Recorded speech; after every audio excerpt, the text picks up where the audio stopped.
ನೋಡ್ತೇವೆ ಅಂದರೆ ಕ್ರಿಸ್ತನು ನಮ್ಮನ್ನು ಪ್ರೀತಿಸಿ ನಮಗೋಸ್ಕರ ತನ್ನನ್ನೇ ದೇವರಿಗೆ ಸುಗಂಧ ವಾಸನೆಯಾದ ಕಾಣಿಕೆಯಾಗಿಯೂ ಯಜ್ಞವಾಗಿಯೂ ಸಮರ್ಪಿಸಿಕೊಂಡ ಪ್ರಕಾರ ನೀವು ಪ್ರೀತಿಯಲ್ಲಿ ನಡೆದುಕೊಡ್ರಿ. ಇಲ್ಲಿ ನೋಡುವಾಗ ಹಾಗೆ ನಾವು ಪ್ರೀತಿಯಲ್ಲಿ ನಡ್ಕೊಳ್ಬೇಕಾದ್ರೆ ಕರ್ತನು ಹೇಗೆ ದೇವರಿಗೆ ಸುಗಂಧ ವಾಸನೆಯಾಗಿ ಕಾಣಿಕೆಯಾಗಿ ಯಜ್ಞವಾಗಿ ಸಮರ್ಪಿಸಿಕೊಂಡನು ಅಂತ ಹೇಳಿ ಇಲ್ಲಿ ನಾವು ನೋಡುವಾಗ ಯಜ್ಞಕ್ಕೆ ಸಂಬಂಧಪಟ್ಟ ವಿಷಯ ನೋಡ್ತೇವೆ. ಮತ್ತು ಯಜ್ಞವಾಗಿ ಸಮರ್ಪಿಸುವಾಗ ಕರ್ತನು ದೇವರಿಗೆ ಸುಗಂಧ ವಾಸನೆಯಾದನು ಮತ್ತು ಆ ಒಂದು ಯಜ್ಞದ ಕಾರ್ಯ ಶಿಲುಬೆಯಲ್ಲೇ ನಡೆದಿರುವಂಥದ್ದು ನಾವು ನೋಡ್ತೇವೆ.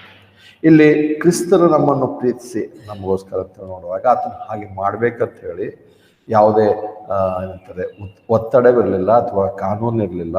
ಆದರೆ ತಾನು ಪ್ರೀತಿಸುವುದಕ್ಕೋಸ್ಕರವೇ ತನ್ನನ್ನು ತಾನು ಸಮರ್ಪಿಸ್ಕೊಂಡನು. ಅದಕ್ಕೋಸ್ಕರ ಹಾಗೆ ನಡೆದುಕೊಡ್ರಿ ಪ್ರೀತಿಯಲ್ಲಿ ಅಂತ ಹೇಳುವಂಥದ್ದು. ಇನ್ನೂ ಅದರಲ್ಲಿ ನಾವು ಹೆಚ್ಚಿನ ವಿಷಯನ ನೋಡ್ತೇವೆ. ಆದರೆ ಇಂದು ಈ ಒಂದು ಸುಗಂಧ ವಾಸನೆಯಾದಂಥ ಯಜ್ಞಕ್ಕೆ ಸಂಬಂಧಪಟ್ಟಂತೆ ಕೆಲವು ವಿಷಯಗಳು ನೋಡ್ತೇವೆ.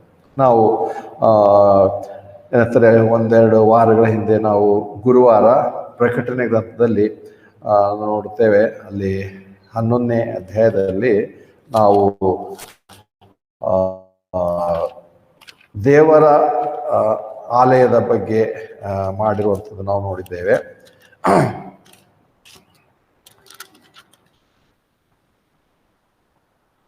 ಪ್ರಕಟಣೆ 11ನೇ ಅಧ್ಯಾಯ 1ನೇ ವಚನ ನೋಡ್ತೇವೆ. ಮತ್ತು ಕೋಲಿನಂತಿದ್ದ ಒಂದು ದಂಟು ನನಗೆ ಕೊಡಲ್ಪಟ್ಟಿತು ಮತ್ತು ಆ ದೂತನು ನಿಂತುಕೊಂಡು ಎದ್ದು ದೇವರ ಆಲಯವನ್ನು ಯಜ್ಞವೇದಿಯನ್ನು ಆಲಯದಲ್ಲಿ ಆರಾಧನೆ ಮಾಡುವವರನ್ನು ಅಳತೆ ಮಾಡು ಅಂತ ಹೇಳಿದ್ರು ಅಂತೇಳಿ ಅದರ ಬಗ್ಗೆ ನಾವು ನೋಡಿದ್ದೇವೆ. ಏನಂದರೆ ಇಲ್ಲಿ ಇದ್ದಕ್ಕಿದ್ದ ಹಾಗೆ 11ನೇ ಅಧ್ಯಾಯದಲ್ಲಿ ದೇವರ ಆಲಯದ ಬಗ್ಗೆ ಮಾತನಾಡ್ತಿರುವುದು ಮತ್ತು ಅಷ್ಟೇ ಅಲ್ಲ, ಆಲಯದಲ್ಲಿ ಯಜ್ಞವೇದಿಯನ್ನು ಅಳತೆ ಮಾಡುವಂಥದ್ದು. ಇಲ್ಲಿ ಈ ಸಮಯದಲ್ಲಿ ಹೇಗೆ ದೇವರ ಆಲಯ ಅಲ್ಲಿ ಪ್ರತ್ಯಕ್ಷವಾಯಿತು ಅಥವಾ ದೇವರ ವಾಕ್ಯ ಹೇಳಿದೆ ಅಂತ ಹೇಳಿ ನಾವು ನೋಡ್ತೇವೆ. ಯಾಕಂದರೆ ದೇವರ ವಾಕ್ಯ ಹೇಗೂ ಇಲ್ಲಿ ಪ್ರವಾದನೆಯಾಗಿಯೂ ಬರೆಯಲ್ಪಟ್ಟಿರುವಂಥದ್ದು. ಮತ್ತು ಇಂದಿಗೆ ನೋಡುವಾಗ ಇಸ್ರೇಲಿನಲ್ಲಿ ದೇವರ ಆಲಯವಿಲ್ಲ. ಮತ್ತು ಇಸ್ರೇಲರ ಇತಿಹಾಸದಲ್ಲಿ ಹಿಂದೆ ಮುಂದೆ ನಾವು ನೋಡಬೇಕಾದ್ರೆ ಬೈಬಲ್ನ ಪ್ರಕಾರ ನಾಲ್ಕು ದೇವರ ಆಲಯಗಳು ಬರುವಂಥದ್ದು ಬಂದು ಹೋಗಿರುವಂಥದ್ದು ನೋಡ್ತೇವೆ. 2 ಹಿಂದೆ ನಡೆದು ಹೋಗಿವೆ, ಇನ್ನು ಮುಂದೆ 2 ಬರಲಿಕ್ಕೆ ಉಂಟು. ಹಿಂದೆ ನೋಡ್ತೇವೆ ಮೊದಲನೇದಾಗಿ ಆ ಸೊಲೊಮೋನನು ಕಟ್ಟಿರುವಂಥದ್ದು. ಹೇಗೂ ಅಲ್ಲಿ ನೋಡ್ತೇವೆ ದಾವೀದನಿಗೆ ಪರ್ಮಿಷನ್ ಕೊಡಲಿಲ್ಲ, ಆದರೆ ನಿನ್ನ ಕುಮಾರನ ಅಂತ ಹೇಳಿರುವಂಥದ್ದು. ಅದಕ್ಕೆ ಸೊಲೊಮೋನನ್ ಕಟ್ಟಿದ್ದು ಉಂಟು. ಆದರೂ ಕೂಡ ನೋಡ್ತೇವೆ ಇಲ್ಲಿ ಪ್ರವಾದನೆಯಾಗಿ ಒಂದು ರೀತಿ ಸೊಲೊಮೋನನ್ ಅಂತ ಹೇಳೋದಕ್ಕಿಂತ ದಾವೀದನ ಕುಮಾರ ಅಂತ ನೋಡುವಾಗ ಕರ್ತನಾದ ಯೇಸು ಕ್ರಿಸ್ತನೇ ದಾವೀದನ ಕುಮಾರನಾಗಿ ಪ್ರತ್ಯಕ್ಷನಾಗುವಾಗ ಮುಂದೆ ನಿಜವಾಗ್ಲೂ ನಿರಂತರವಾಗಿ ಕರ್ತನಾದ ಯೇಸು ಕ್ರಿಸ್ತನು ಸಹಸ್ರ ವರ್ಷದ ಆಳ್ವಿಕೆಯಲ್ಲಿ ಕಟ್ಟುವಂಥ ಒಂದು ದೇವರ ಆಲಯದ ಬಗ್ಗೆ ಹೇಳಿರ್ಬೋದು ಅಂದ್ಕೊಳ್ತೇನೆ. ಅದು ಸರಿ ಅಥವಾ ತಪ್ಪು ನಾವು ಯೋಚನೆ ಮಾಡಬೇಕಾಗಿರುವಂಥದ್ದು. ಆದರೆ ನಾವು ನೋಡ್ತೇವೆ ಹೀಗೆ 4 ಆಲಯಗಳು. ಒಂದು ಸೊಲೊಮೋನನ ಕಟ್ಟಿದ ನಂತರ ಅದು ನಾಶವಾಗಿ ಹೋಯಿತು. ನೆಬೂಕದ್ನೆಚ್ಚರನು ಅದನ್ನು ನಾಶಪಡಿಸಿದನು. ಅದರ ನಂತರ ನೋಡ್ತೇವೆ ಮತ್ತೆ ಸೈರಸ್ ಅನ್ನುವಂಥ ಒಬ್ಬ ಅರಸನ ಕಾಲದಲ್ಲಿ ನಾವು ನೋಡ್ತೇವೆ ನೆಹೆಮೀಯ, ಎಜ್ರಾ, ಜೆರುಬ್ಬಾಬೆಲ್ ಮುಂತಾದವರನ್ನು ಕಳಿಸಿ ದೇವಾಲಯ ಕಟ್ಟುವುದಕ್ಕೆ ದೇವರು ಆತನ ಹೃದಯದಲ್ಲಿ ಕಾರ್ಯ ಮಾಡಿದನು. ಅವನು ಅಂದರೆ ಅರಸನ ಮುಖಾಂತರ ಮತ್ತು ಅವರು ಹೋದರು. ಅದರ ನಂತರ ನೋಡ್ತೇವೆ ಅದರ ಹೆಸರು ಹೆರೋದನ್ನ ಕಟ್ಟಿಸಿರುವಂಥ ದೇವಾಲಯ ಅಂತ ಹೇಳಿರುವಂಥದ್ದು. ಯಾಕಂದರೆ ಆತನು ಸುಮಾರು 46 ವರ್ಷ ಅದನ್ನು ವಿಸ್ತಾರ ಮಾಡಿ ಬಹಳ ಅಲಂಕಾರ ಪಡಿಸಿದಂತೆ. ಆದರೂ ಕೂಡ ಜನರು ಅದನ್ನು ನೋಡಿ ಒಂದು ರೀತಿ ದುಃಖ ಪಟ್ಟರು ಅಂತ ಹೇಳಿ ಬೈಬಲ್ ನೋಡ್ತಾರೆ. ಯಾಕಂದರೆ ಮೊದಲಿರುವಂಥ ಒಂದು ದೇವಾಲಯದ ಹಾಗೆ ಇದಲ್ಲ ಅಂತೇಳಿ. ಯಾಕಂದರೆ ದೇವರು ಹೇಗೂ ಆ ಸೊಲೊಮೋನ ಕಟ್ಟಿರುವಂಥದ್ದು ಮುಖ್ಯವಾದಂಥ ಅಥವಾ ದೇವರ ಆಲೋಚನೆಗೆ ಅನುಗುಣವಾಗಿ ದೇವರ ಸೇವಕನ ಮುಖಾಂತರ ಕಟ್ಟಿಸುವಂಥ ಇಲ್ಲಿ ಹೇಗೂ ದೇವರು ಮಾಡಿಸಿದನು ಬೇರೆಯವ್ರ ಮುಖಾಂತರ. ಆದರೂ ಅಲ್ಲಿ ಅವರ ಹೆಸರು ಬಂದಿರೋದು ನೋಡ್ತೇವೆ. ಅದು ಹೇಗೂ ಕರ್ತನಾದ ಯೇಸು ಕ್ರಿಸ್ತನೇ ಈ ಲೋಕದಲ್ಲಿ ದೈಹಿಕವಾಗಿ ಆತನಿರುವಾಗ ಆ ದೇವಾಲಯದ ಬಗ್ಗೆ ಮಾತನಾಡಿರೋದು ನೋಡ್ತೇವೆ. ಆ ದೇವಾಲಯವಿತ್ತು ಮತ್ತು ಅದೇ ಸಮಯಕ್ಕೆ ಕರ್ತನಾದ ಯೇಸು ಕ್ರಿಸ್ತನು ಮತ್ತೆ ಸುವಾರ್ತೆ 2ನೇ ಅಧ್ಯಾಯದಲ್ಲೂ ಉಂಟು. ಮತ್ತೆ ಮುಂದೆ ನೋಡ್ತೇವೆ ಯೋಹಾನ 2ರಲ್ಲಿ ಉಂಟು, ಮತ್ತೆ ಮುಂದೆ ಮುಂದಿನ ಅಧ್ಯಾಯಗಳಲ್ಲಿ ಮತ್ತೆ ಸುವಾರ್ತೆ ಬೇರೆ ಬೇರೆ ಕಡೆ ನೋಡುವಾಗ ಏನಂತಾರೆ, ಈ ವಿಶೇಷವಾಗಿ ಯೋಹಾನ 2ರಲ್ಲಿ ನೋಡ್ಬೇಕಾದ್ರೆ ಈ ದೇವಾಲಯವನ್ನು ಕೆಡವಿ 3 ದಿವಸದಲ್ಲಿ ಕೆಡವಿದ್ರೆ 3 ದಿವಸದಲ್ಲಿ ಕಟ್ತೇನೆ. ಯೋಹಾನ 2 ನೋಡೋಣ. ಯೋಹಾನ 2ರಲ್ಲಿ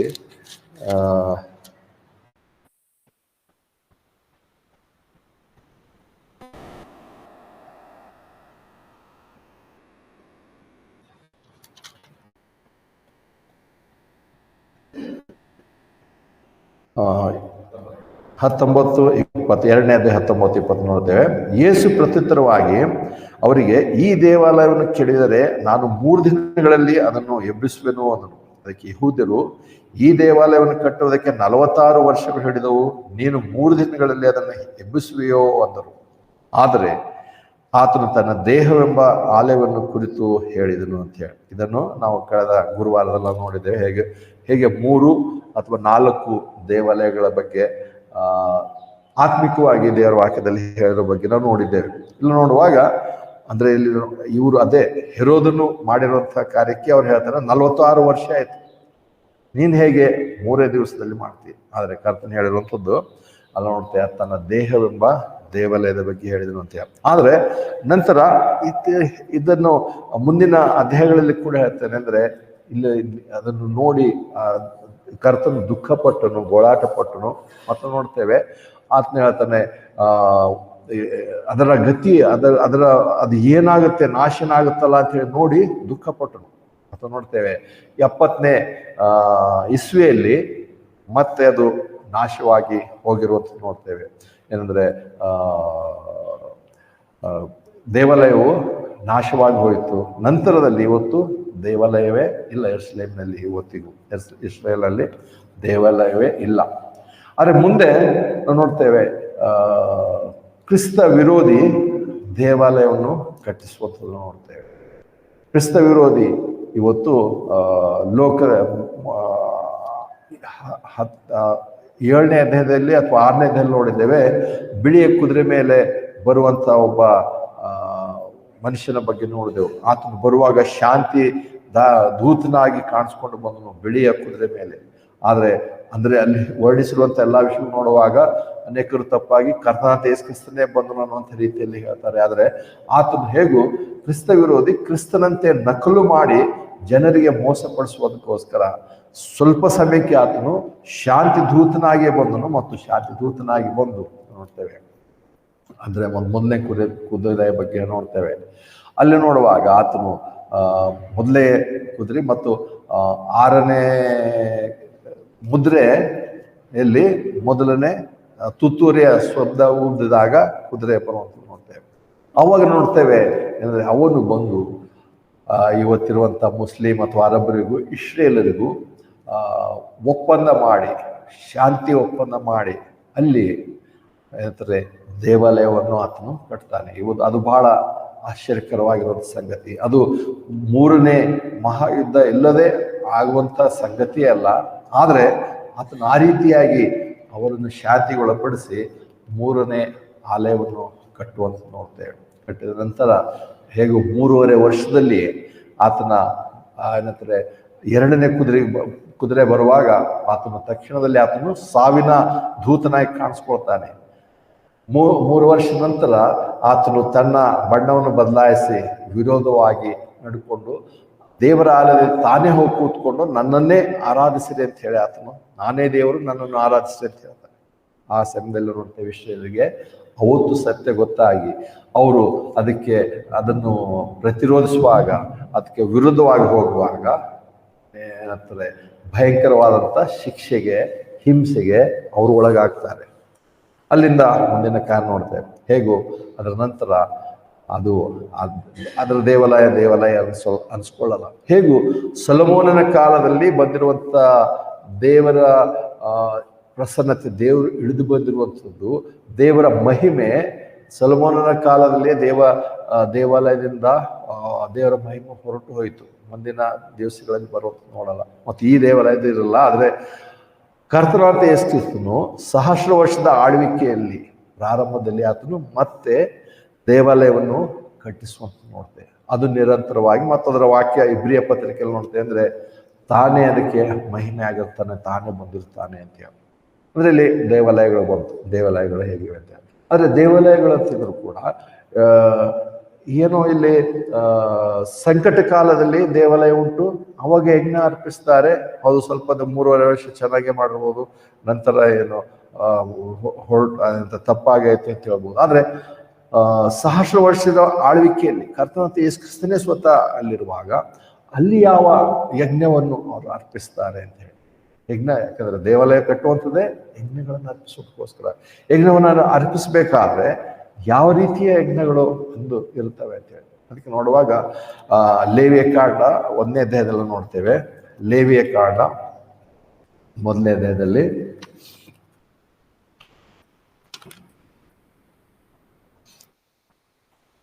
ಮತ್ತು ಕರ್ತನು, ಲೇವಿಯ ಕಾಂಡ 1ನೇ ಅಧ್ಯಾಯ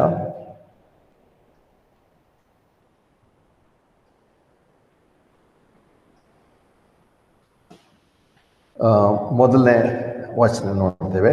ಮತ್ತು ಕರ್ತನು ಮೋಶೆಯನ್ನು ಕರೆದು ಸಭೆಯ ಗುಡಾರದೊಳಗಿನಿಂದ ಅವನೊಂದಿಗೆ ಮಾತನಾಡಿ ಹೇಳಿದೆಂದರೆ, ಇಸ್ರಾಯೇಲ್ ಮಕ್ಕಳೊಂದಿಗೆ ಮಾತನಾಡಿ ಅವರಿಗೆ, ನಿಮ್ಮಲ್ಲಿ ಯಾವನಾದರೂ ಕರ್ತನಿಗೆ ಯಜ್ಞವನ್ನು ತರುವುದಾದರೆ ನೀವು ನಿಮ್ಮ ಯಜ್ಞಗಳನ್ನು ದನಗಳಿಂದಲೂ ಹಿಂಡುಗಳಿಂದಲೂ ಮಂದೆಗಳಿಂದಲೂ ತರಬೇಕು. ಅವನ ಯಜ್ಞವು ಹಿಂಡಿನ ದಹನ ಬಲಿಯಾಗಿದ್ದರೆ ಅವನು ದೋಷವಿಲ್ಲದ ಗಂಡನ್ನು ಅರ್ಪಿಸಲಿ. ಅವನು ಅದನ್ನು ತನ್ನ ಸ್ವ ಇಚ್ಛೆಯಿಂದ ಕರ್ತನ ಮುಂದೆ ಸಭೆಯ ಗುಡಾರದ ಬಾಗಿಲ ಬಳಿಯಲ್ಲಿ ಅರ್ಪಿಸಬೇಕು. ಮತ್ತು ಅವನು ತನ್ನ ಕೈಯನ್ನು ದಹನ ಬಲಿಯ ಮೇಲೆ ಇಡಬೇಕು. ಹೀಗೆ ಅದು ಅವನಿಗೋಸ್ಕರ ಅವನ ಪ್ರಾಯಶ್ಚಿತ್ತಕ್ಕಾಗಿ ಅಂಗೀಕಾರವಾಗುವುದು. ಮತ್ತು ಅವನ ಹೋರಿಯನ್ನು ಕರ್ತನ ಮುಂದೆ ವಧಿಸಬೇಕು. ಆಗ ಯಾಜಕರಾದ ಆರೋನನ ಕುಮಾರರು ರಕ್ತವನ್ನು ತಂದು ಸಭೆ ಗುಡಾರವೆಂಬ ಬಾಗಿಲ ಬಳಿಯಲ್ಲಿರುವ ಯಜ್ಞವೇದಿ ಸುತ್ತಲೂ ಚಿಮುಕಿಸಬೇಕು. ಮತ್ತು ಅವನು ಆ ದಹನ ಬಲಿಯ ಚರ್ಮವನ್ನು ಸುಲಿದು ಅದನ್ನು ತುಂಡುಗಳನ್ನಾಗಿ ಮಾಡಬೇಕು. ಮತ್ತು ಯಾಜಕನಾದ ಆರೋನನ ಕುಮಾರರು ಯಜ್ಞವೇದಿಯ ಮೇಲೆ ಬೆಂಕಿ ಇಟ್ಟು ಆ ಬೆಂಕಿಯ ಮೇಲೆ ಕ್ರಮವಾಗಿ ಕಟ್ಟಿಗೆಯನ್ನು ಇಡಬೇಕು. ಆಗ ಯಾಜಕರಾದ ಆರೋನನ ಕುಮಾರರು ಅದರ ಭಾಗಗಳನ್ನು, ಅಂದರೆ ತಲೆಯನ್ನು ಮತ್ತು ಕೊಬ್ಬನ್ನು ಯಜ್ಞವೇದಿಯ ಮೇಲಿನ ಬೆಂಕಿಯ ಮೇಲಿರುವ ಕಟ್ಟಿಗೆ ಮೇಲೆ ಕ್ರಮವಾಗಿ ಇಡಬೇಕು. ಆದರೆ ಅದರ ಕರುಳುಗಳನ್ನು, ಅದರ ಕಾಲುಗಳನ್ನು ಅವರು ನೀರಿನಲ್ಲಿ ತೊಳೆಯಬೇಕು. ಮತ್ತು ಯಾಜಕನು ಎಲ್ಲವನ್ನೂ ಯಜ್ಞವೇದಿಯ ಮೇಲೆ ಬೆಂಕಿಯಿಂದ ಸಮರ್ಪಿಸುವ ದಹನ ಬಲಿಯಂತೆಯೂ ಕರ್ತನಿಗೆ ಒಂದು ಸುವಾಸನೆಯಾಗುವಂತೆಯೂ ಸುಡಬೇಕು ಅಂತ. ಅಂದರೆ ಸದ್ಯಕ್ಕೆ ನಾವು ಇಲ್ಲಿಗೆ ನಿಲ್ಲಿಸ್ತೇವೆ. ಇಲ್ಲಿಂದ ಮುಂದೆ ಸುಮಾರು 5 ಯಜ್ಞಗಳ ಬಗ್ಗೆ ಹೇಳಿರುವಂಥದ್ದು ನೋಡ್ತೇವೆ. 5 ಯಜ್ಞಗಳು ಅಲ್ಲಿ ನೋಡುವಾಗ ಕೆಲವು ಅದರಲ್ಲಿ ಪ್ರಾಮುಖ್ಯವಾಗಿ ಒಂದು ಯಜ್ಞ ನೋಡುವಾಗ ಅದು ಏನಂತಾರೆ, ಕರ್ತನಾದ ಯೇಸು ಕ್ರಿಸ್ತನ ಯಾವ ಯಜ್ಞವನ್ನು ಆತನು ಪಾಪಕ್ಕೋಸ್ಕರ, ಆತನು ಪಾಪ ಕ್ಷಮಾಪಣೆಗೋಸ್ಕರ, ನಮಗೋಸ್ಕರ ಶಿಕ್ಷೆಯನ್ನು ಅನುಭವಿಸಿ ಆತನು ಒಂದೇ ಸಾರಿ ಇಬ್ರಿಯ ಪತ್ರಿಕೆಯಲ್ಲಿ ಹೇಳೋ ಪ್ರಕಾರ ಪ್ರತಿ ವರ್ಷ ಹೋತ ಹೋರಿಗಳ ಕುರಿಯ ರಕ್ತಗಳನ್ನು ತೆಗೆದುಕೊಂಡು ಹೋಗಿ ಸಮರ್ಪಿಸದೆ ತನ್ನನ್ನು ತಾನೇ ಒಂದೇ ಸಾರಿ ಯಜ್ಞವಾಗಿ ಸಮರ್ಪಿಸಿಕೊಂಡಂತ ಹೇಳುವಾಗ ಆ ಯಜ್ಞವನ್ನು ತಿರುಗಿ ಮಾಡಲು ಸಾಧ್ಯವಿಲ್ಲ. ಯಾಕಂದ್ರೆ ಆ ಯಜ್ಞವು ಆತನ ಮೂಲಕವಾಗಿ ನಿಂತು ಹೋಯ್ತು, ಮುಗಿದೋಯ್ತು. ಕರ್ತನ ನೆರವೇರಿಸಿದನು. ಆ ಯಜ್ಞವನ್ನು ಆತನ ನೆರವೇರಿಸಿದ್ರಿಂದ ಮತ್ತೆ ಆ ರೀತಿಯಾದಂಥ ಯಜ್ಞವನ್ನು ನಾವು ಏನಂತಾರೆ ಸಹಸ್ರ ವರ್ಷದ ಆಳ್ವಿಕೆಯಲ್ಲಿ ಮಾಡಲ್ಲ. ದೇವಾಲಯ ಉಂಟು, ಯಜ್ಞಗಳು ನಡೀತಾ ಇರ್ತವೆ. ಆದರೆ ಆ ಒಂದು ಯಜ್ಞಕ್ಕೆ ಅಲ್ಲಿಗೆ ಅದು ಕರ್ತನಾದ ಯೇಸು ಕ್ರಿಸ್ತನು 2000 ವರ್ಷಗಳ ಹಿಂದೆ ಮಾಡಿರುವಂಥ ಯಜ್ಞ ಕಾರ್ಯದಲ್ಲಿ ಆ ಯಜ್ಞ ಮುಗಿದೋಯ್ತು. ಆದರೆ ಈ ಒಂದು ಯಜ್ಞ ನೋಡುವಾಗ ಇಲ್ಲಿ ಯಜ್ಞದ ಸುವಾಸನೆ ನೋಡುವಾಗ ಇಲ್ಲಿ ಸ್ವ ಇಚ್ಛೆಯನ್ನ ಮಾಡುವಂಥದ್ದು, ಅಥವಾ ಇಂಗ್ಲೀಷ್ನಲ್ಲಿ ವಾಲಂಟರಿಲಿ ಅಂತ ಹೇಳುವಂಥದ್ದು ನೋಡ್ತೇವೆ. ಅಲ್ಲಿ ಅಪ್ಪಣೆ ಕೊಡ್ತಾರೆ, ನೀವು ಇದು ಮಾಡಲೇಬೇಕು ಅಂತ ಹೇಳಿ. ಆದರೆ ಸ್ವ ಇಚ್ಛೆಯನ್ನ ಮಾಡುವಂಥದ್ದು, ಸ್ವ ಇಚ್ಛೆ ಅಂತ ಹೇಳಿದ್ರು ಕೂಡ ಹೇಗೂ ನಮಗೆ ಅದನ್ನು ಮಾಡೋದಕ್ಕೆ ಇಚ್ಛೆನೇ ಇಲ್ಲ ಅಂತಂದ್ರೆ ಮತ್ತೆ ನಾವು ಅಲ್ಲಿ ಅವರು ದೇವರ ಭಕ್ತರಲ್ಲ. ಮತ್ತು ಇಲ್ಲಿ ಹೊಸ ಒಡಂಬಡಿಕೆಯಲ್ಲಿ ಹೇಳುವಾಗ ನಾವು ದೇವರನ್ನು ಪ್ರೀತಿಸುವಂಥವರೇ ಅಲ್ಲ. ಸ್ವ ಇಚ್ಛೆ ಅಂತ ಹೇಳಿದ್ರು ಕೂಡ ಅಂದ್ರೆ ಇಲ್ಲೂ ನೋಡ್ತೇವೆ ಹೇಗೂ ಇದರಲ್ಲಿ ಇದು ಕರ್ತನಾದ ಯೇಸು ಕ್ರಿಸ್ತನ ಯಜ್ಞವಾಗಿ ಶಿಲ್ವೆ ಮೇಲೆ ಮರಣ ಹೊಂದಿ ಯಾವ ಒಂದು ನಿತ್ಯವಾದಂಥ ವಿಮೋಚನೆ ಸ್ಥಾಪಿಸಿದನೋ ಆ ಯಜ್ಞ ಮತ್ತೆ ಮಾಡುವಂಥದ್ದಲ್ಲ. ಅದನ್ನು ಬಿಟ್ಟು ಇನ್ನೂ ಉಳಿದಂಥ ಸುಮಾರು 4 ಯಜ್ಞಗಳನ್ನು ನೋಡುವಾಗ ಅವುಗಳು ಸ್ವ ಇಚ್ಛೆಯಿಂದ ಮಾಡುವಂಥದ್ದು. ಅವುಗಳು ಒಂದು ರೀತಿ ಕೃತಜ್ಞತೆಯನ್ನು ಸಲ್ಲಿಸುವಂಥದ್ದು. ಇಲ್ಲಿ ಅದಕ್ಕೆ ಹೇಗೋ ಅಲ್ಲಿ ಪ್ರಾಯಶ್ಚಿತ್ತ ಅಂತ ಹೇಳಿ ಬರ್ದಿದ್ರು ಕೂಡ ನೋಡ್ತೇವೆ. ನಮ್ಮನ್ನು ನಾವೇ ಪ್ರೀತಿಯಿಂದ ಮಾಡುವಂಥದ್ದು, ಅದನ್ನೇ ಇಲ್ಲಿ ನಾವು ಅದಕ್ಕೆ ಹಳೆ ಒಡಂಬಡಿಕೆಗೂ ಮತ್ತು ಹೊಸ ಒಡಂಬಡಿಕೆ ಅಥವಾ ಇಲ್ಲಿ ಹೇಳಿರುವಂಥ ನ್ಯಾಯ ಪ್ರಮಾಣಕ್ಕೂ ಮತ್ತು ಎಫೆಸ ಗ್ರಂಥದಲ್ಲಿ ಹೇಳುವಂಥ ವಿಷಯಗಳು, ಕೃಪೆಯಲ್ಲಿ ಹೇಳುವಂಥ ವಿಷಯಗಳು ನೋಡುವಾಗ ಅಲ್ಲಿ ಹೇಗೋ ಅಪ್ಪಣೆ ಅಥವಾ ಕಾನೂನು ಎಂಬುದಾಗಿ ದೇವ್ರು ಕೊಡಲಿಲ್ಲ, ಆದರೆ ಪ್ರೀತಿಯಿಂದ ಮಾಡೋದು. ದೇವರೇ ನಮ್ಮನ್ನು ಪ್ರೀತಿಸಿದಾಗ ನಾವು ಪ್ರೀತಿಯಲ್ಲಿ ನಡೆದುಕೊಳ್ಬೇಕಾಗಿದೆ, ಭಯದಿಂದ ಅಲ್ಲ. ಅದನ್ನು ನಾವು ಮುಂದಿನ ವಾರದಲ್ಲಿ ಆದರೆ ಅದರ ವಿಷಯದಲ್ಲಿ ನಾವು ಮುಂದಿನ ವಾಕ್ಯಗಳಲ್ಲಿ ಧ್ಯಾನ ಮಾಡ್ತೇವೆ. ಅದೆಲ್ಲೋ ನೋಡುವಾಗ ಈ ಯಜ್ಞ ಅವರು ಮಾಡುವಾಗ ಆ ಯಜ್ಞದ ಮೂಲಕ ದೇವರಿಗೆ ಸಮರ್ಪಣೆ. ಮತ್ತು ಯಜ್ಞದಲ್ಲಿ ನಾವು ನೋಡ್ತೇವೆ, ಉಳಿದಂಥ ಬೇರೆ ಯಜ್ಞಗಳು ನೋಡುವಾಗ ಅದರಲ್ಲಿರುವಂಥ ಮಾಂಸವನ್ನು ಯಾಜಕರಿಗೆ ಕೊಡಬೇಕು, ಲೇವರ್ ತಗೋಬೇಕು, ಅವ್ರು ತಿನ್ನಬೇಕು, ಇವೆಲ್ಲ ಇದೆ. ಅದಿಲ್ಲಿ ನೋಡುವಾಗ ಪರಿಪೂರ್ಣ ಎಲ್ಲವನ್ನೂ ಬೆಂಕಿಯಲ್ಲಿ ಸುಡುವಂಥದ್ದೇ. ನೋಡ್ಬೇಕಾದ್ರೆ ಇದು ಮಾಡುವಾಗ ಎಲ್ರಿಗೂ ಅಥವಾ ಯಜ್ಞ ಕೊಡೋಂಥವನಿಗೂ ಕೂಡ ಒಂದು ರೀತಿ ಆಶ್ಚರ್ಯ ಆಗ್ಬೋದು, ಅಥವಾ ಏನಂತಾರೆ ಇದು ಕೊಟ್ಟೆ ಹೋದರೆ ಎಲ್ಲ ಸುಟ್ಟು ಬೂದಿ ಮಾಡೋದ್ರಲ್ಲ, ಇದರಿಂದ ಏನು ಪ್ರಯೋಜನ ಅಂದಾಗೆ ಅನಿಸುತ್ತೆ. ನಾವು ಮಾಡುವಂಥ ದೇವರಿಗೆ ಸಲ್ಲಿಸುವಂಥ ಅನೇಕ ಕಾರ್ಯಗಳಲ್ಲಿ ಅನೇಕ ಸಾರಿ ನಾವು ಮಾಡುವಂಥದ್ದು ಯಾವುದು ನಮ್ಮ ಏನಂತಾರೆ ಪ್ರೀತಿಯಿಂದ ಅಂತ ಹೇಳಿ ಹೇಳ್ಕೊಂಡ್ರು ಕೂಡ ಲಾಭದಿಂದ ನಾವು ಮಾಡೋದಕ್ಕೆ ಹೋಗ್ತೇವೆ. ಅನೇಕ ಸಾರಿ ನಮ್ಮ ಆರಾಧನೆ ಅಥವಾ ನಮ್ಮ ಯಜ್ಞ ಅಂತ ನೋಡುವಾಗ ಇಷ್ಟು ಮಾಡಿದ್ರು ಕೂಡ ಅದ್ರಲ್ಲಿ ಏನೋ ಲಾಭ ಆಗಬೇಕು, ಇದರಿಂದ ಏನೋ ಪ್ರಯೋಜನ ಆಗಬೇಕು. ಹಾಕಿದೆಲ್ಲ ಹಾಗೆ ನೀರಲ್ಲಿ ಏನಂತಾರೆ ಇದು ಕನ್ನಡ ಗಾದೆ ಹೇಳ್ತಾರೆ, ನೀರಲ್ಲಿ ಹೊಳೆದಲ್ಲಿ ಹುಳಿ ತೊಳೆದಂಗೆ ಹೇಳ್ತಾರೆ. ಏನು ಪ್ರಯೋಜನ ಆಯಿತು ಅಂತೇಳಿ ಒಂದು ಪ್ರಾಣಿ ತಗೊಂಬಂದೆಲ್ಲ ಸುಟ್ಟೆ ಹಾಕಿದ್ರೆ ಏನು? ಅಂದರೆ ಅದನ್ನೇ ನಾವು ನೋಡ್ತೇವೆ. ಅಂದರೆ ತ್ಯಾಗವಾಗಿ ಅಥವಾ ಸ್ಯಾಕ್ರಿಫಿಷಿಯಲ್ ಆಗಿ ನಮಗೆ ಬೇಕಾಗಿರುವಂಥದ್ದು, ನಮಗೆ ಅತಿಯಾಗಿರುವಂಥದ್ದು ಅದನ್ನು ಸುಟ್ಟು ಭಸ್ಮ ವ್ಯರ್ಥವಾಗಿ ಕಾಣುವಂತೆ ಅದನ್ನು ನಾವು ದೇವರಿಗೆ ಒಪ್ಪಿಸ್ಕೊಡಂತ ಅಥವಾ ವ್ಯರ್ಥ ಮಾಡೋದಕ್ಕೆ ನಾವು ದೇವರಿಗೆ ಕೊಡುವಂಥದ್ದು. ಅದನ್ನೇ ಮಾಡುವಾಗಲೇ ನಾವು ಇಲ್ಲ ನೋಡ್ತೇವೆ, ಅದು ಸುಗಂಧ ವಾಸನೆ. ಅಂದರೆ ಕರ್ತನಂತ ಯೇಸುಕ್ರಿಸ್ತನು ಎಲ್ಲ ಯಜ್ಞವನ್ನು ಆತನು ಸಮರ್ಪಿಸ್ತನು, ಆದರೆ ಒಂದು ಯಜ್ಞ ಅದು ಆತನು ಯಾಕಂದ್ರೆ ಮತ್ತೆ ಸುವಾರ್ತೆ ಹೇಳೋ ಪ್ರಕಾರ ಏನೇ ಹೇಳ್ತಾನೆ, ನೀವು ನೆನೆಸ್ಬೇಡ್ರಿ ಏನಂದ್ರೆ ನಾನು ಧರ್ಮಶಾಸ್ತ್ರ ಅಥವಾ ನ್ಯಾಯ ಪ್ರಮಾಣವನ್ನು ಅಳಿಸುವುದಕ್ಕೋಸ್ಕರ ಕೆಡಿಸುವುದಕ್ಕೋಸ್ಕರ ಅಲ್ಲ, ಅದನ್ನು ನೆರವೇರಿಸುವುದಕ್ಕೋಸ್ಕರ ಬಂದಿದ್ದೇನೆ ಅಂತ ಹೇಳಿದ್ನು. ಹಾಗೆ ಆತನ ಹೇಳಿರುವಂಥ ಎಲ್ಲ ಆಜ್ಞೆಗಳನ್ನು ಧರ್ಮಶಾಸ್ತ್ರವನ್ನು ಅಥವಾ ನ್ಯಾಯ ಪ್ರಮಾಣವನ್ನು ಕೈಕೊಂಡು ನಡೆದರು. ಆದರೆ ಇಲ್ಲಿ ನೋಡುವಾಗ ಅದರಲ್ಲಿ ಒಂದು ಭಾಗ ನೋಡ್ತಾ ಹೇಳಿದ್ರೆ, ಹೀಗೆ ನಮ್ಮನ್ನು ನಾವು ಸಮರ್ಪಿಸುವಾಗ ಅಥವಾ ಇಲ್ಲಿ ಇವರು ಅದನ್ನು ತೆಗೆದುಕೊಂಡು ಹೋಗಿ ಸಮರ್ಪಿಸುವಾಗ ಅದಕ್ಕೂ ಕೂಡ ನಿಯಮಗಳುಂಟು, ಏನೇನೋ ಹೇಗೆ ಅಂತ ಹೇಳಿ. ಆದರೆ ಕೊನೆಗೆ ಹೇಳ್ತಾನೆ, ಅದು ಕರ್ತನಿಗೆ ಒಂದು ಸುವಾಸನೆ ಆಗುವಂತೆಯೂ ಸುಡಬೇಕು. ಹೇಗೆ ಸುವಾಸನೆ ಆಗುವಂತೆ ಸುಡುತ್ತಾರೆ? ಸುಡಬೇಕಾದ್ರೆ ಮತ್ತೆ ಅದರಲ್ಲಿ ಏನಾದರೂ ಮತ್ತೆ ಸುವಾಸನೆ ಬರುವಂಥ ಪದಾರ್ಥಗಳನ್ನು ಹಾಕಬೇಕಾ? ಇಲ್ಲ, ಅಲ್ಲಿರುವಂಥದ್ದು ಪದಾರ್ಥಗಳು ಅದರಲ್ಲಿ ಏನಿದೆ ಅದೇ ಹೇಳಿರುವಂಥದ್ದು. ಅದರಲ್ಲಿರುವಂಥದ್ದು ಏನಿದೆ ಅವುಗಳನ್ನೇ ಹಾಕಿದ್ದಾರೆ. ಕರುಳು ಮತ್ತು ಕೆಲವು ಭಾಗ ತೊಳೆದು ಹಾಕಿದ್ರೆ ಅಷ್ಟೇ, ಇನ್ನು ಉಳಿದ ಎಲ್ಲವನ್ನೂ ಹಾಗೇನೆ ಹಾಕಿ.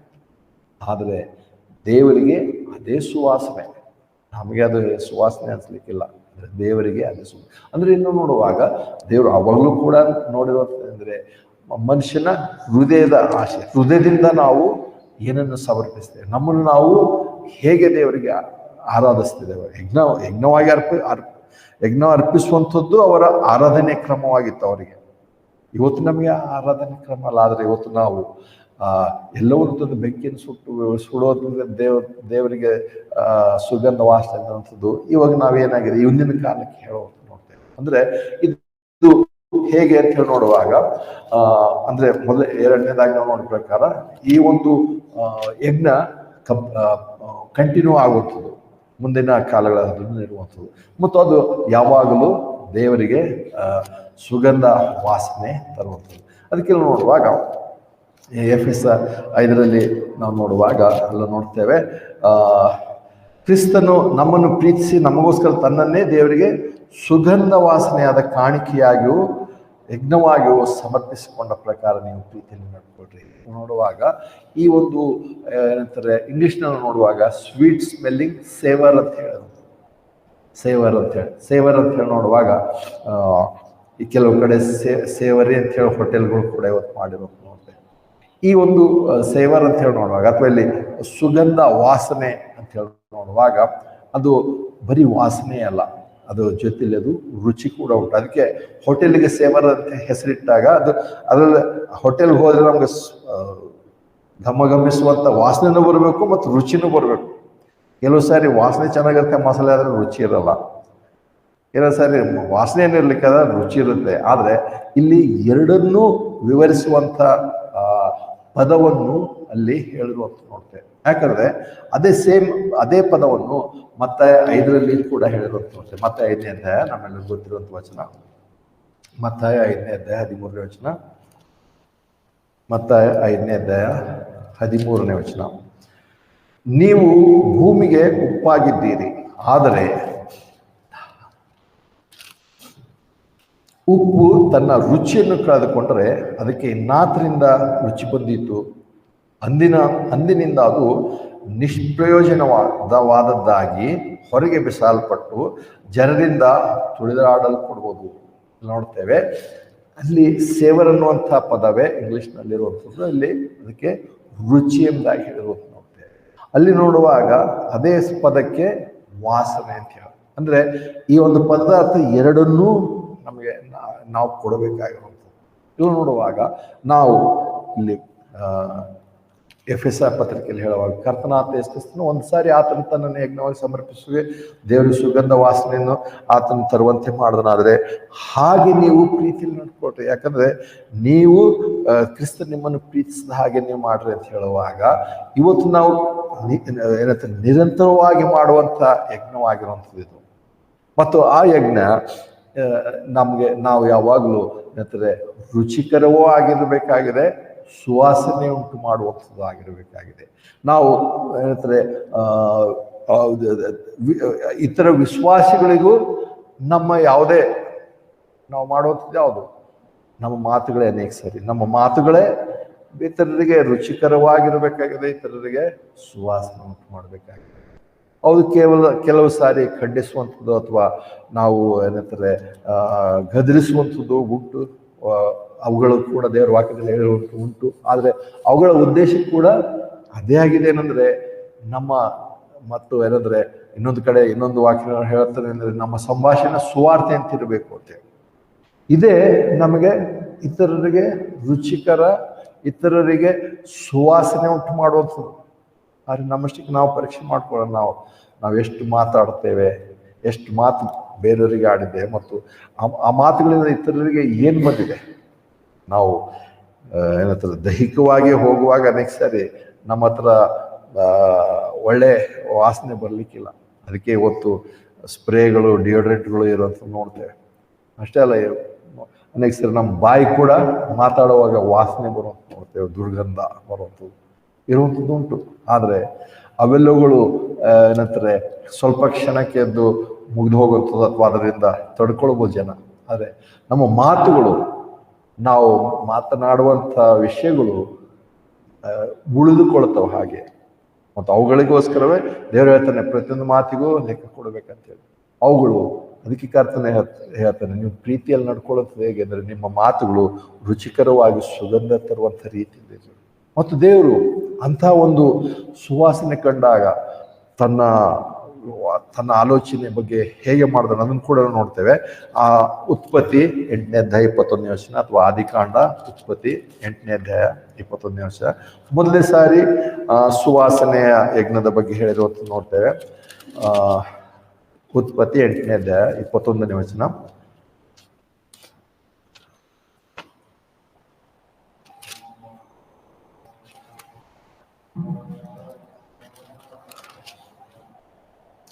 ಆಗ ಕರ್ತನು ಅದರ ಸುವಾಸನೆಯನ್ನು ಮೂಸಿ ನೋಡಿ ತನ್ನ ಹೃದಯದಲ್ಲಿ ಇದೆ. ಅಥವಾ 20ನೇ ವಚನ ನೋಡೋಣ. 8ನೇ ಅಧ್ಯಾಯ 20ನೇ ವಚನ. ಮತ್ತು ನೋಹನು ಕರ್ತನಿಗೆ ಬಲಿಪೀಠವನ್ನು ಕಟ್ಟಿ ಶುದ್ಧವಾದ ಎಲ್ಲಾ ಪಶುಗಳಿಂದಲೂ ಶುದ್ಧವಾದ ಎಲ್ಲಾ ಪಕ್ಷಿಗಳಿಂದಲೂ ಕೆಲವನ್ನು ತೆಗೆದು ಬಲಿಪೀಠದ ಮೇಲೆ ದಹನ ಬಲಿಗಳನ್ನು ಅರ್ಪಿಸಿದನು. ಆಗ ಕರ್ತನು ಅದರ ಸುವಾಸನೆಯನ್ನು ಮೂಸಿ ನೋಡಿ ತನ್ನ ಹೃದಯದಲ್ಲಿ, ಇನ್ನು ಮೇಲೆ ನಾನು ಮನುಷ್ಯನಿಗೋಸ್ಕರ ಭೂಮಿಯನ್ನು ಶಪಿಸುವುದಿಲ್ಲ. ಯಾಕಂದರೆ ಮನುಷ್ಯನ ಹೃದಯದ ಕಲ್ಪನೆಯು ಅವನ ಚಿಕ್ಕತನದಿಂದಲೇ ಕೆಟ್ಟದು. ನಾನು ಈಗ ಮಾಡಿದ ಪ್ರಕಾರ ಇನ್ನು ಮೇಲೆ ಜೀವಿಗಳನ್ನೆಲ್ಲ ಸಮರ್ಪಿಸುವುದಿಲ್ಲ. ಭೂಮಿಯು ಇರುವವರೆಗೂ ಬಿತ್ತುವ ಕಾಲವು ಕೊಯ್ಯುವ ಕಾಲವು, ತಂಪು ಸೆಕೆಯು ಬೇಸಿಗೆಯು ಚಳಿಗಾಲವು ಹಗಲು ರಾತ್ರಿ ನಿಂತು ಹೋಗವು ಎಂದು ಅಂದುಕೊಂಡನು ಅಂತೇಳಿ. ಅಂದರೆ ನೋಡ್ತೇವೆ, ಮೊದಲನೇದಾಗಿ ನೋಹನು ಆ ಯಜ್ಞವನ್ನು ಸಮರ್ಪಿಸ್ತಾನೆ. ಇಲ್ಲಿ ಹೇಗೂ ಪಾಪಕ್ಕೋಸ್ಕರ ಕ್ಷಮಾಪಣೆಗೋಸ್ಕರ ಯಜ್ಞ ಅಂತ ಹೇಳಿಲ್ಲ, ಇದು ಸ್ತೋತ್ರ ಸಲ್ಲಿಸುವುದಕ್ಕೋಸ್ಕರವೇ, ದೇವರನ್ನು ಕೊಂಡಾಡುವುದಕ್ಕೋಸ್ಕರವೇ ಆತನ ಯಜ್ಞವನ್ನು ಸಮರ್ಪಿಸ್ತನು. ಆದರೆ ನಾವು ನೋಡ್ತೇವೆ 1ನೇ ಅಧ್ಯಾಯದಲ್ಲಿ ಆದಾಮ ಹವ್ವಳು ಪಾಪ ಮಾಡಿರುವಾಗ ಅಲ್ಲಿ ಕೂಡ ಒಂದು ಯಜ್ಞ ಅರ್ಪಿಸಿರುವಂಥದ್ದು ಬೈಬಲಲ್ಲಿ ಬರೆದಿಲ್ಲ. ಆದರೆ ನೋಡ್ತೇವೆ ಚರ್ಮದ ಹೊದಿಕೆಗಳನ್ನು ಅಲ್ಲಿ ಹೊದಿಸ್ಬೇಕಾದ್ರೆ ಅಲ್ಲಿ ಯಜ್ಞ ಸಮರ್ಪಿಸಿದ ಬಗ್ಗೆ ಯಜ್ಞದ ವಿವರಣೆ ಇಲ್ಲ. ಆದರೆ ಖಂಡಿತವಾಗಿ ಅಲ್ಲಿ ಅದು ಪಾಪ ಕ್ಷಮಾಪಣೆಗೋಸ್ಕರ ಅಥವಾ ನಮ್ಮ ಕರ್ತನಾದ ಯೇಸು ಕ್ರಿಸ್ತನ ಮುಂದೆ ವಿಮೋಚನೆಗೋಸ್ಕರ ಮಾಡುವಂಥ ಯಜ್ಞಕ್ಕೆ ಪ್ರತಿರೂಪವಾಗಿ ಅದನ್ನು ಎದುರು ನೋಡುತ್ತಾ ಅಲ್ಲಿ ಯಜ್ಞವನ್ನು ಸಮರ್ಪಿಸಿ ನೋಡ್ತೇವೆ. ಆದರೆ ಹೆಣ್ಣಸರಿಲ್ಲ ನೋಡುವಾಗ ಈ ಯಜ್ಞವನ್ನು ಸಮರ್ಪಿಸುವಾಗ ನೋಹನ್ನು ಸಮರ್ಪಿಸುವಂಥ ಯಜ್ಞದಿಂದ ಅಲ್ಲಿ ಚೆನ್ನಾಗಿ ಬರೆದಿದೆ.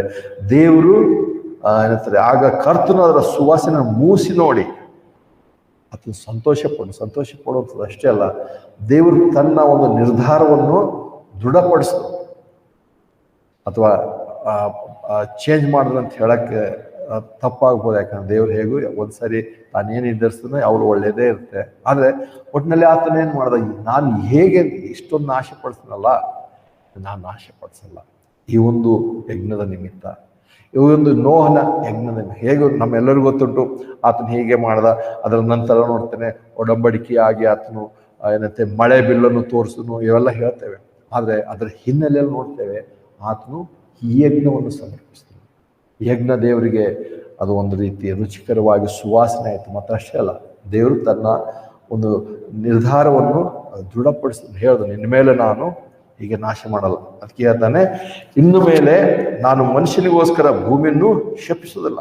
ಯಾಕಂದ್ರೆ ಮನುಷ್ಯನ ಅಂದ್ರೆ ಮುಂದೆ ಹೇಗಿದೆ, ಸುವಾಸನೆ ದೇವರು ಕಾಣುವಾಗ, ಮೂಸಿ ನೋಡುವಾಗ, ಸುವಾಸನೆ ಆತನು ಅನುಭವಿಸುವಾಗ ದೇವರು ತನ್ನ ನಿರ್ಧಾರವನ್ನು ಏನಂತಾರೆ ಬದಲಾಯಿಸ್ತಾರೆ ಅಥವಾ ಬದಲಾಯಿಸ್ತಾರೆ ಅಂತ ಹೇಳೋಂಥದ್ದು ತಪ್ಪಾಗ್ಬೋದು. ಆದರೆ ಅಲ್ಲಿ ನೋಡ್ತೇವೆ ಹಾಗೆ ಆತ್ಮ ಇನ್ಮೇಲೆ ನಾನು ನಾಶಪಡಿಸೋದಿಲ್ಲ.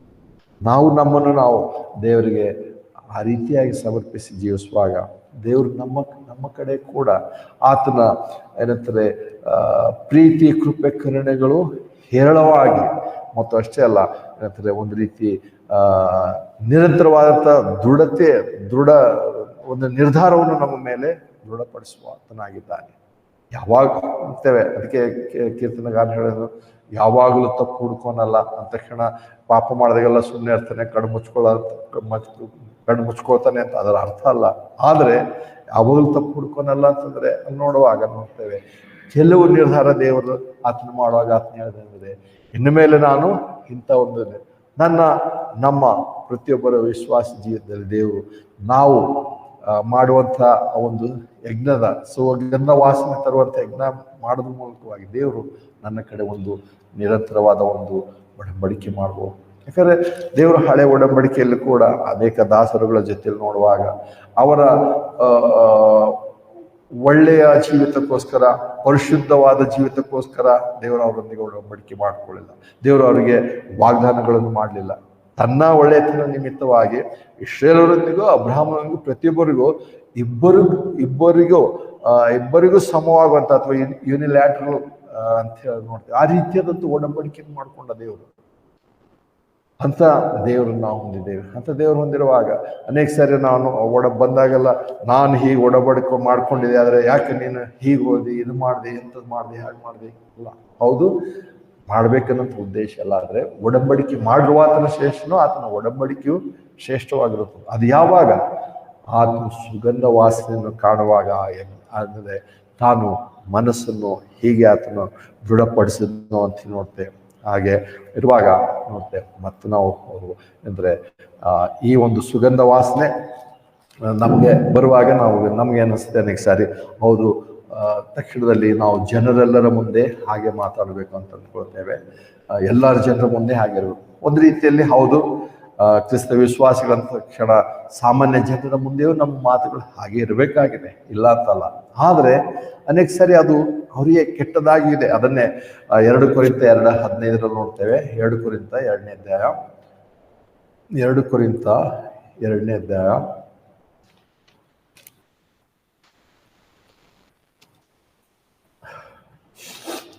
15-16 ವಚನ ನೋಡ್ತೇವೆ.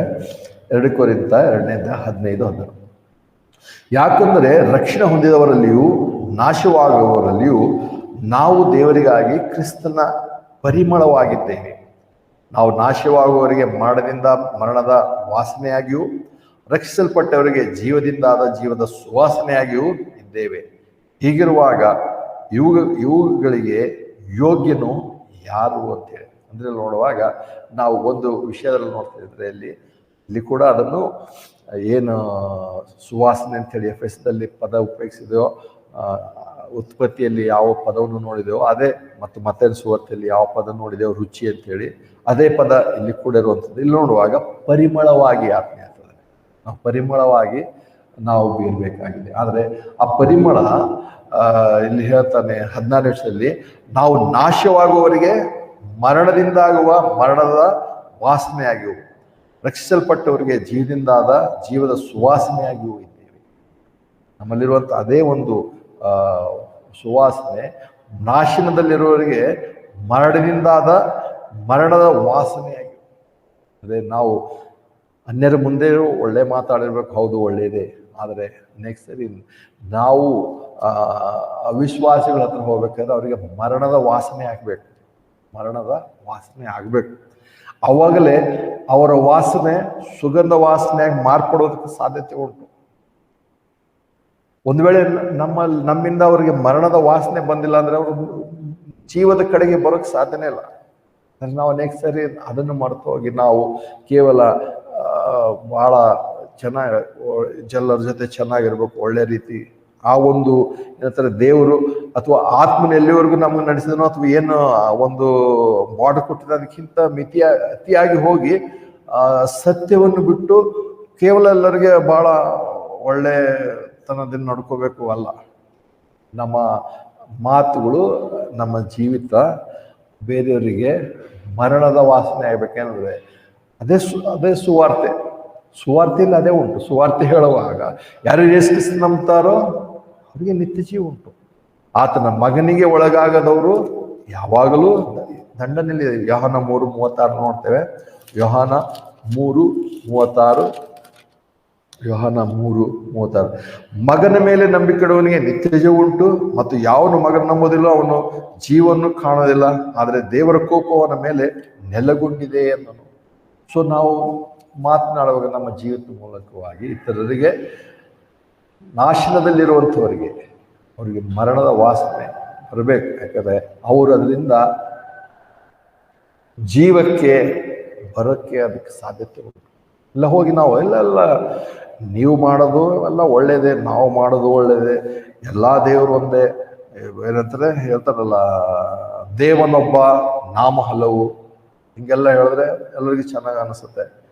ಅಂದರೆ ಈಗ ಜನರಲ್ ಮೀಟಿಂಗ್ ಮಾಡುವಾಗ ನೆಕ್ಸ್ಟ್ ಸಾರಿ ಅಂದರೆ ಮೊನ್ನೆ ಸ್ಕೂಲ್ ನಾವು ಅಲ್ಲಿ ಪ್ರೋಗ್ರಾಮ್ ಇತ್ತು, ಯೇಸು ಕ್ರಿಸ್ತನು ಇವೆಲ್ಲ ಹೇಳೋದಕ್ಕೆ ಜನ ಭಯಪಡುವಂಥದ್ದು.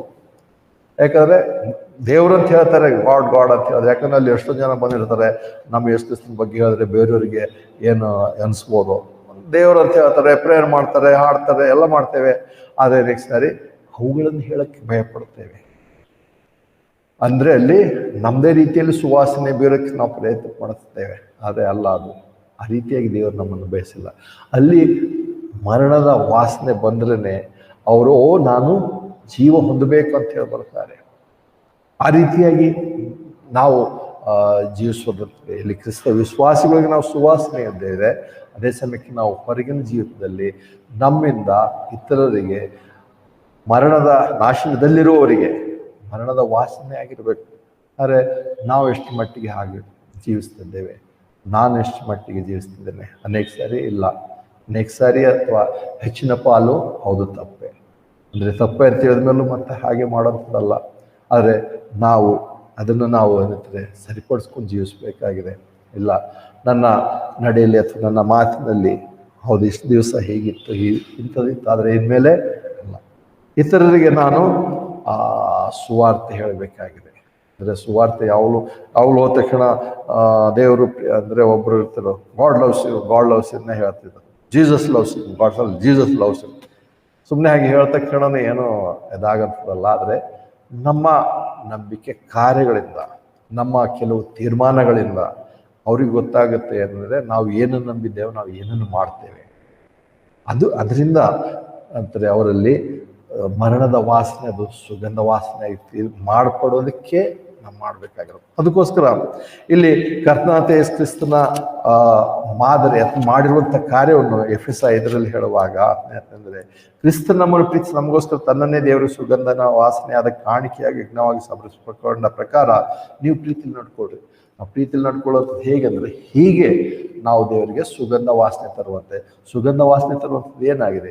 ನಮಗಿರುವಂಥದ್ದೆಲ್ಲವನ್ನೇ ಆತನಿಗೆ ಸುಟ್ಟು ಬಿಡೋದಕ್ಕೆ ಒಪ್ಪಿಸ್ಕೊಡುವಂಥದ್ದಾಗಿದೆ. ನಮ್ಮ ಸುಗಂಧ ವಾಸನೆ ಏನಾಗಿದೆ? ವಿಶ್ವಾಸದಲ್ಲಿರುವಂಥವರಿಗೆ ಸುಗಂಧ ವಾಸನೆ ತರುವಂತೆ ನಾವು ನಡ್ಕೋಬೇಕಾಗಿದೆ. ನಾಶನದಲ್ಲಿರುವಂಥವರಿಗೆ ಮರಣದ ವಾಸನೆ ತರುವಂಥದ್ದಾಗಿದೆ. ಅದೇ ದೇವರಿಗೆ ಸುಗಂಧವಾಗಿದೆ, ಪರಿಮಳವಾಗಿದೆ. 15ನೇ ವರ್ಷದಲ್ಲಿ ಅದನ್ನೇ ಹೇಳ್ತಾರೆ. ಆದರೆ ದೇವರು ನಮ್ಮಿಂದ ಬಯಸುವಂಥದ್ದು ಇದು ಹೇಗೆ ಅಂತ ಹೇಳಿ ನೋಡಿದ್ರೆ ರೋಮಪುರದ ಒಂದು ವಚನ ನೋಡಿ ಮುಗಿಸೋಣ. ರೋಮಪುರದವರಿಗೆ 12ನೇ ಅಧ್ಯಾಯ 1ನೇ ವಚನ. ರೋಮಪುರದವರಿಗೆ 12ನೇ ಅಧ್ಯಾಯ 1ನೇ ವಚನ.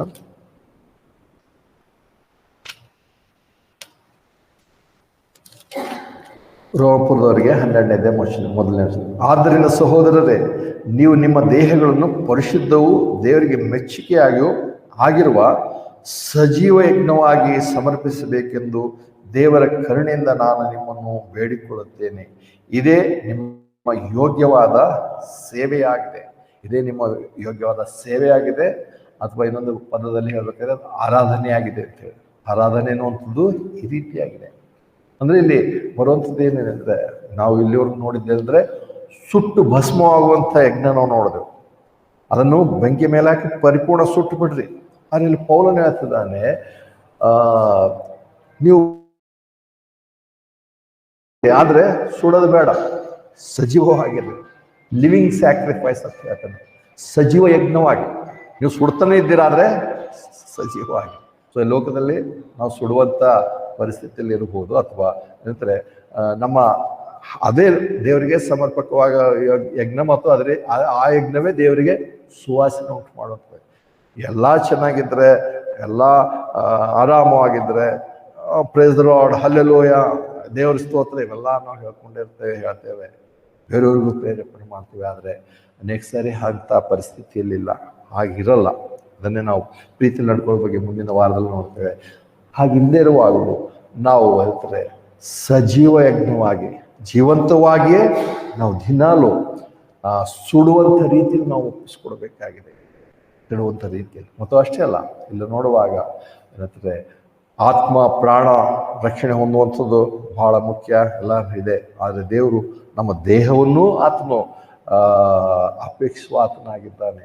ದೇಹದ ಬಗ್ಗೆ ಕೂಡ ಹೇಳ್ತಾರೆ. ಅದಕ್ಕೆ ಆತನ ಹೇಳ್ತಾನೆ, ಆದ್ದರಿಂದ ಸಹೋದರರೇ, ನೀವು ನಿಮ್ಮ ದೇಹಗಳನ್ನು ಪರಿಶುದ್ಧವೂ ದೇವರಿಗೆ ಮೆಚ್ಚುಗೆ ಆಗಿರುವ ಸಜೀವ ಯಜ್ಞವಾಗಿ ಸಮರ್ಪಿಸಿ. ಆತ್ಮ ಪ್ರಾಣ ಹೇಗೂ ರಕ್ಷಣೆ ಆಗಿದೆ, ರಕ್ಷಣೆ ಹೊಂದ್ತೇವೆ, ಎಲ್ಲ ಇದೆ. ಅನೇಕ ಸರಿ ದೇಹದ ಬಗ್ಗೆ ಪರವಾಗಿಲ್ಲ ಹಾಗೆ ಹೀಗೆ ಏನೋ ಹೇಳ್ತೇವೆ. ಅಲ್ಲ, ದೇಹ ಕೂಡ ಇಲ್ಲಿ, ಯಾಕಂದ್ರೆ ಹಳೆ ಒಡಂಬಡಿಕೆಯಲ್ಲಿ ಕೂಡ ದೇಹವನ್ನೇ ಯಜ್ಞವಾಗಿ ಸಮರ್ಪಿಸ್ತಿದ್ರು. ಅದೇ ಹೊಸ ಒಡಂಬಡಿಕೆ ಬರುವಾಗ ಅಥವಾ ಕೃಪೆ ಕಾಲದಲ್ಲಿ ಬರುವಾಗ ಪೌಲ ಹೇಳ್ತಾನೆ, ನೀವು ಸಜೀವ ಯಜ್ಞವಾಗಿ, ಲಿವಿಂಗ್ ಸ್ಯಾಕ್ರಿಫೈಸ್, ಯಾವಾಗಲೂ ನೀವು ಸುಡ್ತಾನೇ ಇರಿ. ಅದನ್ನು ನಾಶವಾಗುವಂಥದ್ದಲ್ಲ, ಭಸ್ಮವಾಗುವಂಥದ್ದಲ್ಲ. ಆದರೆ ಹಾಗೆ ನೀವು ಸುಡೋದ್ರಿಂದಲೇ ಸುವಾಸನೆ ದೇವರಿಗೆ ಬರುವಂಥದ್ದಾಗಿದೆ. ಮತ್ತು ಆ ಸುವಾಸನೆ ನೋಡುವಾಗ ದೇವರು ನಮ್ಮ ಕಡೆ ಆತನ ವಾಗ್ದಾನಗಳನ್ನು ದೃಢಪಡಿಸ್ತಾನೆ. ಇನ್ನು ಮುಂದೆ ಹೀಗೆ ನಾನು ನಾಶ ಮಾಡಲ್ಲ, ಇನ್ನು ಮುಂದೆ ನಾನು ಹೀಗೆ ನಡ್ಕೊಳ್ಳಲ್ಲ. ದೇವರು ಎಂದರೆ ನಿರಂತರವಾದಂಥ ಒಂದು ಒಡಂಬಡಿಕೆಗೆ ಆತನು ಬರ್ತಾನೆ, ಅಥವಾ ಅದನ್ನು ನೆನಪು ಮಾಡ್ಕೊಳ್ತಾನೆ, ನಮ್ಮಲ್ಲಿ ನೆರವೇರಿಸ್ತಾನೆ.